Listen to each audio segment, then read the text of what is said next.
YouTube is Rico, man. I'm back with another video. Y'all see what we got going on, man. We got 600 versus 051, Young Money, the Carnage, and Chiraq. So you already know what time it is, man. Brand new to the channel or you've been watching videos on the channel but not yet subscribed, hit that subscribe button now. Don't forget to tell your family and friends about our channel, and hopefully they become supporters of the channel. And also don't forget to smash that like button and comment on the video to help the video get recommended to a larger audience of people, and hopefully bring in new supporters to the channel as well. And also don't forget to turn on post notifications so you guys don't miss out on the new uploads. And to be sure you don't miss out on new uploads, check out the channel every day before y'all go to bed or when y'all wake up in the morning. And also don't forget to follow my IG at LMERico and help me get to 500 followers. So all that being said, man, y'all see what's going on. So let me start the screen record. And also all social media platforms for me is in the description box down below. Other than that, I started, and we gonna go ahead and get this video started first. All right, here we go, starting now. Cheryl, tonight friends say it was a Chicago rapper who was gunned down here. My understanding is that this was an individual who fancies himself as a rapper, but is also a member of a gang.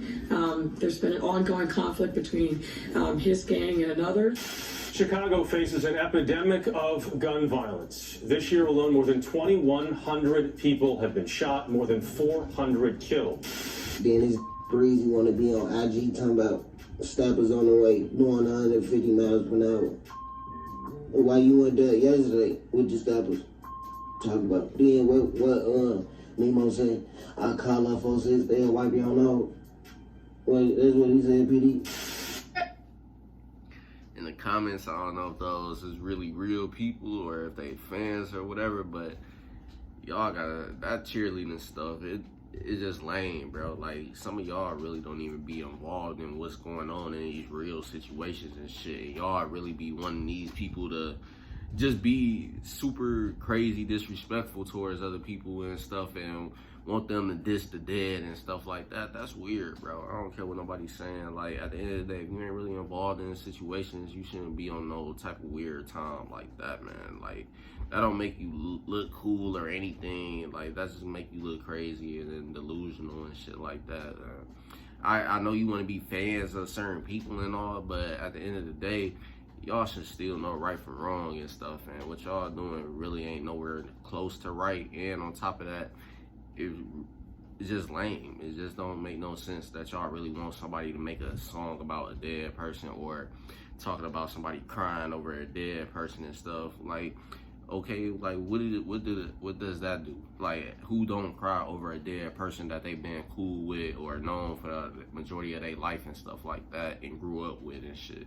So at the end of the day, I'm pretty sure if you was in a situation like that, your ass probably gonna be crying and shit too. Like, at the end of the day, everybody mourns the loss of somebody that was close to them. But it's, like I said, it's weird, man. I don't know if these people is real, that's was in his comments or whatever the case is, but if they not, that's just pretty much showing the fandom in them.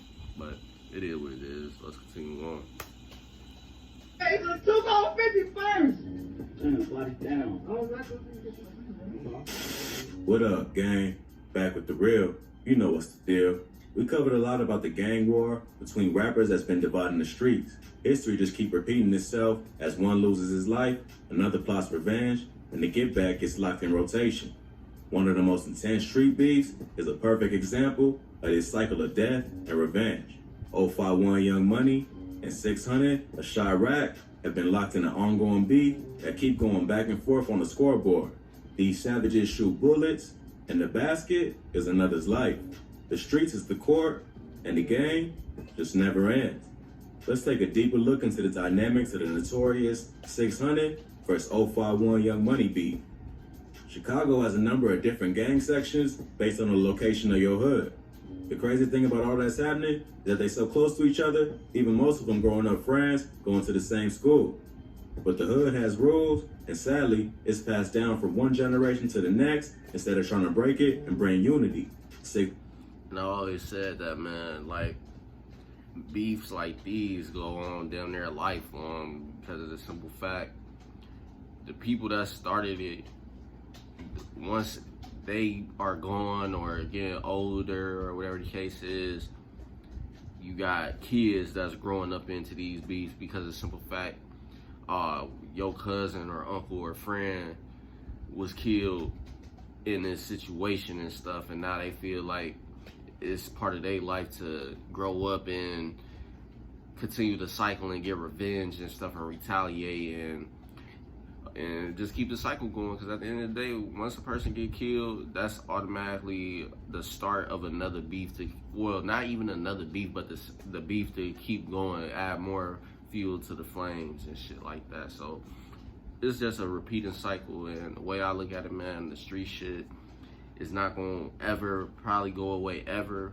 It is what it is because of the situations that's going on and stuff, and death is definitely one of the top factors for why these beefs are ongoing to this day and stuff. Like, that's one of the main common factors. And like I said, man, you got people that's growing up into these beefs believing that they gotta retaliate and grow up doing the same shit as the people before them, when it should be the other way around. But at the end of the day, that's just how life is. But we gonna see, man. Let's continue on with the video. 600 and 051 are a product of their environment. 600 gang was founded by now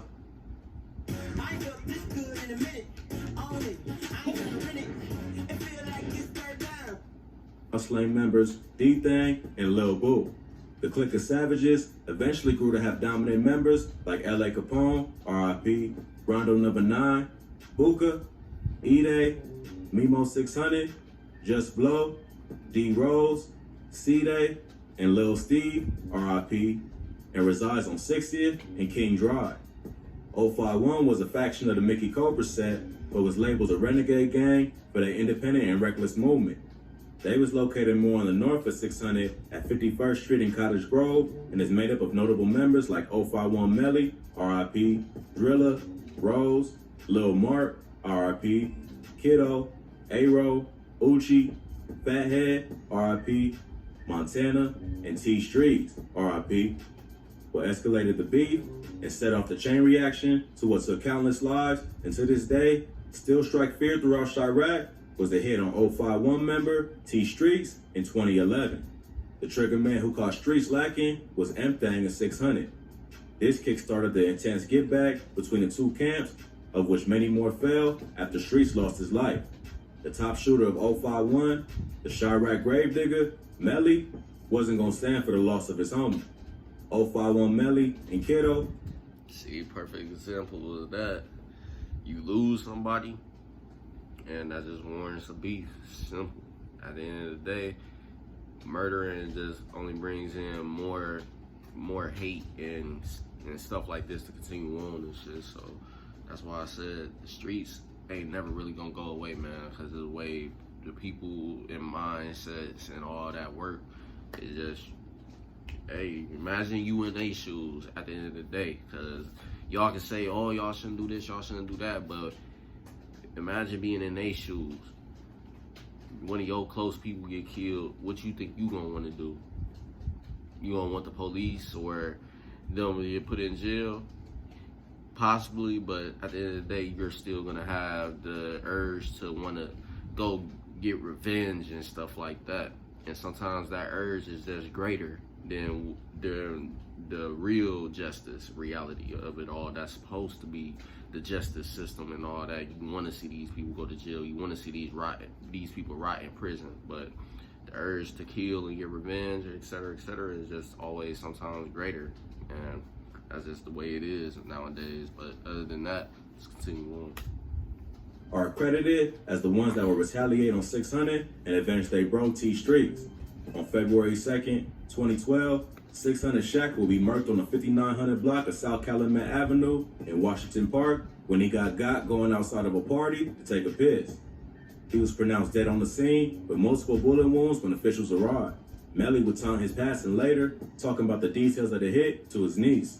I'm one of the type of guys that be in the dark waiting for you when you gotta go pee at night. And I just get you, and you don't never come back to your parents again. From there, murk on site was in full effect on both sides. While celebrations was in order for the passing of Shaq, 600 was on the plotting, taking out their next target so that Shaq could rest in peace. They would find their next body, 051 Fathead. An eyewitness that was with Fats detailed the hit to the authorities after escaping with her life.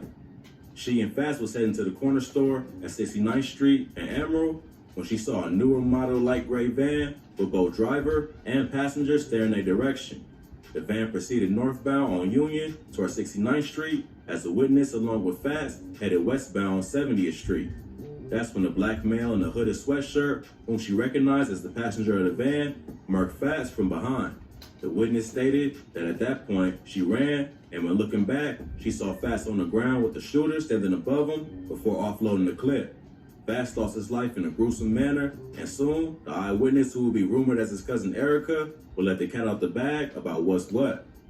cdai was the one wearing the body like a badge of honor, and that was enough for 051 to spring into action. The unlucky victim on the end of their rage would be 600 Tricks, and the one to pull the plug on his life was the 051 Savage, Kiddo.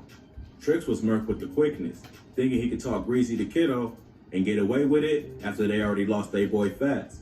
He was found shot in the car in the Washington Park neighborhood on the south side. The beef was tied in a deadlock. As one up the skull, the other got their get back, and the thirst for revenge just kept increasing the pain, loss, and body count. But that ain't matter when they couldn't see their mans no more. That grief caught up to the identified driver of the van when Fats was murked, LA Capone of 600. Police reports the details that took his life outside a music studio located on the second floor at 7034 South Stony Island in September 2013. Both LA and the witness that was with him exited the studio where LA walked towards the alley. That's where the shooter shot him twice, one bullet entering at the back of his right thigh and exiting at his right groin, and the other lodging in the lower part of his back. LA will fight for his life while taken by the ambulance to Northwestern Hospital. The attendant paramedic detailed LA, explaining that a car drove up in the alley, and the next thing he heard was like 5-6 shots before the shooter hopped back in the whip and dipped. LA would then lose consciousness and also his life. LA would deny knowing the person, keeping the street code till his last breath. Capone was 600 star player on the rap scene as well, so the hit hurt him in the streets, along with their popularity in the industry. 051 was on a roll, with the ones involved for his hit rumored to be Rocco and Lil Mick getting their street cred up. 600 was down bad and had to level the playing field. Being unable to catch 051's top shooters, they hit back with the same energy, taking the life of 051 star rapper Lil Mark by the way of a headshot at the now famous bus stop. Accounts would differ on who was responsible for the hit, but most give credit to it being a collaborative effort between THF Twilla and 600 D Rose. Now superstar rapper and Chiraq Savage Lil Durk made a viral video of him counting his 051 ops at said bus stop. Hey, this bus stop right here, though, this is a real famous place, yeah? This is a real famous place, baby. Hey, this bus stop. This would backfire on Durk with the loss of his manager Chino, but I covered that in the 051 Melly video a few weeks back, so you can check it out. I'll link it in the description. By this point, the beef was taking so many lives that each side had to be feeling the weight of the loss and constantly looking over their shoulders while still hunting each other. But like I said, the buzzing never stops, and Lil Boo secured the next body for 600 when he murked 051 Polo. On June 30th, 2014, Polo and another victim was targeted in the 600 block of East 50th Place in the Hyde Park neighborhood.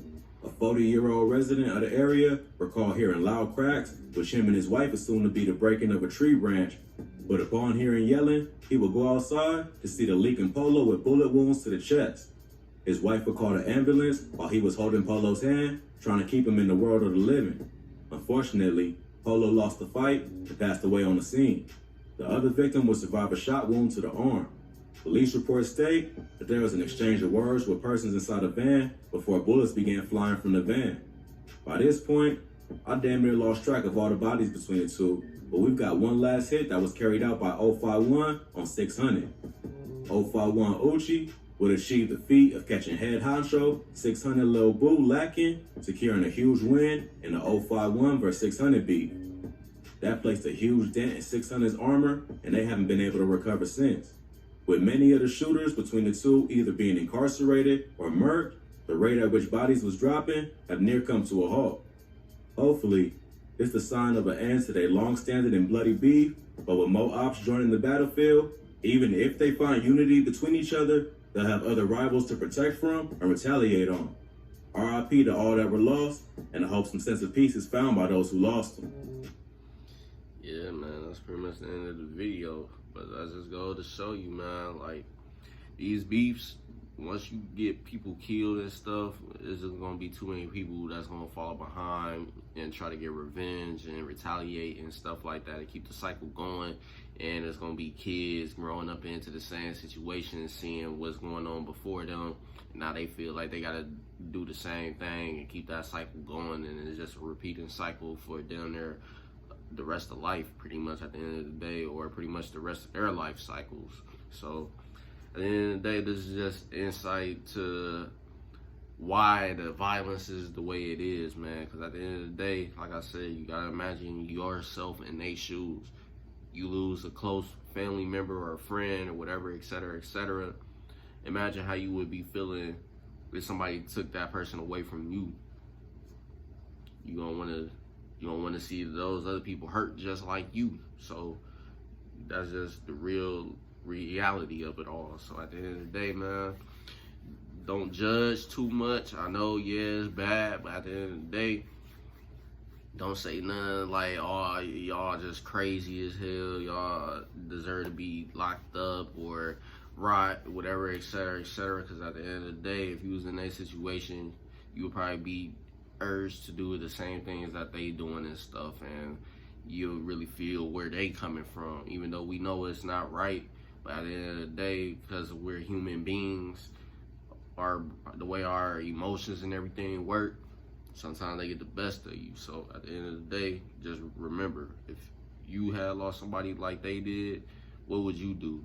Especially if somebody else that took them away from you. Not because of natural causes and stuff like that, they lost their life, but because somebody else came and took their life.